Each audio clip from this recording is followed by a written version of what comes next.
So these are basically obviously the left-hand side's before and the right-hand one's the after one. So this is the before now, where that club is whipping inside. Hands are sort of staying under your chin, but the club's gone a long way inside. This one here now, we've got a similar sort of position.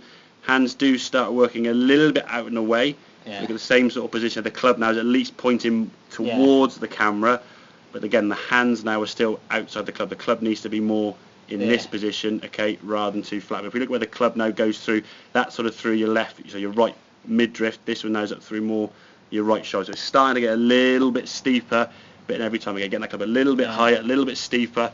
So when we get to the top of the backswing now, we're not going to be as shut. The left arm now and the club face are a bit more in line.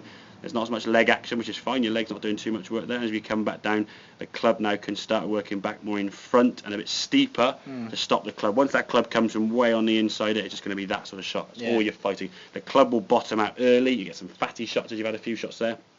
Just the club getting stuck, and as a result of the club then getting stuck and being closed, you try and slide your lower half just to compensate. Yeah. You've got to get the club. We've got to get this club face feeling what feels way right by getting more wrist hinge and getting the club face back in front of you and open rather than thinking. This one, you can see the club now stand down on the target line and a more neutral ball flight as you rotate through. A good bend over that bend. A good drill though. A good drill to practice. The wall drill will be good. Okay, so when you get yourself set up, sort of imagine you've got a wall behind you there, and we're going to try and miss that wall as you go back. Okay, you can see on here now we've gone through it fairly quickly. Okay, however, another good drill to do, get your 6 on and try and play lob shots. Just try and get yourself coming across the ball, get that club. How would you play a lob shot? You'd hinge the wrist straight up and you cut across it.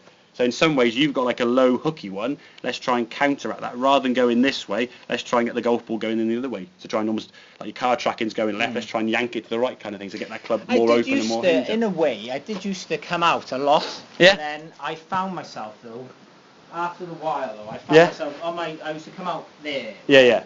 Okay, but then when I used to get up to this, my arms and then drop underneath, exactly. And it's not getting the club going up and out, it's getting the shaft going up. That's the key thing. People try and get their arms to go up, and then your arms can't keep going this way. They've got to go somewhere. What happens? They then go, I can't go this way. They find a better position, okay? If you go straight up there, you're not going to come back down there, right? You're going to go up, and then, oh, hang on, we go back down there. So if we get the hands to work up and the shaft up, now we can get it coming back down a bit steeper. But yeah, try a few of those lob shots with a 6.